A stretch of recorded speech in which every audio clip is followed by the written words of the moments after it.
Dinamika dan tantangan Pancasila sebagai ideologi negara. Pancasila sebagai ideologi negara Indonesia merupakan seperangkat nilai yang menjadi pandangan hidup bagi negara Indonesia. Oleh sebab itu, fondasi dan praktik kehidupan berbangsa dan bernegara harus berlandaskan nilai-nilai yang terkandung di dalamnya.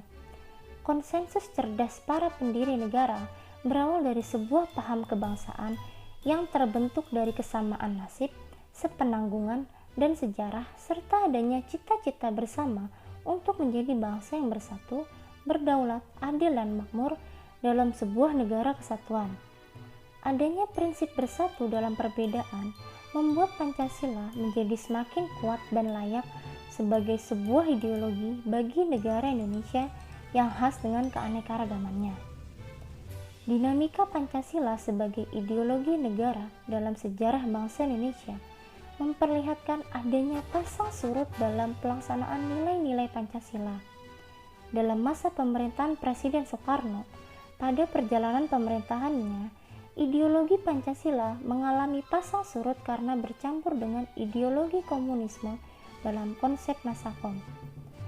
Pancasila sebagai ideologi dalam masa pemerintahan Presiden Soeharto diletakkan pada kedudukan yang sangat kuat melalui TAP MPR nomor 2 tahun 1978 tentang pemasyarakatan P4.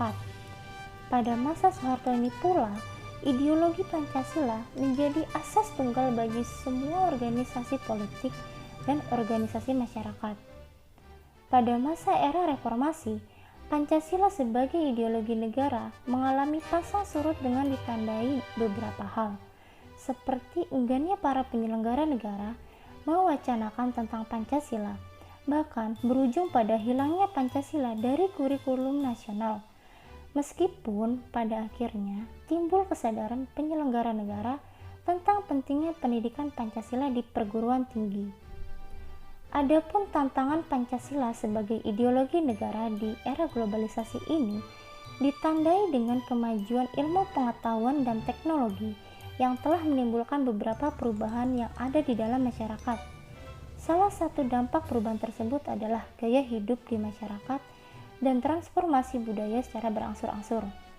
Dalam kondisi ini, seringkali masyarakat sudah tidak lagi memedulikan nilai-nilai yang ada di masyarakat dan yang selama ini dipegangnya. Sehubungan dengan hal ini, Pancasila sebagai ideologi harus mampu menjadi pedoman hidup bagi rakyat Indonesia dalam mengarungi semua perkembangan yang terjadi. Dengan masih dipegangnya nilai-nilai Pancasila, bangsa Indonesia tidak terombang-ambing tanpa arah dan tujuan.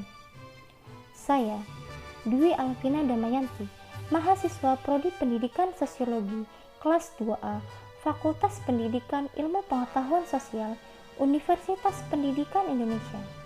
Video ini dibuat untuk memenuhi tugas pendidikan Pancasila.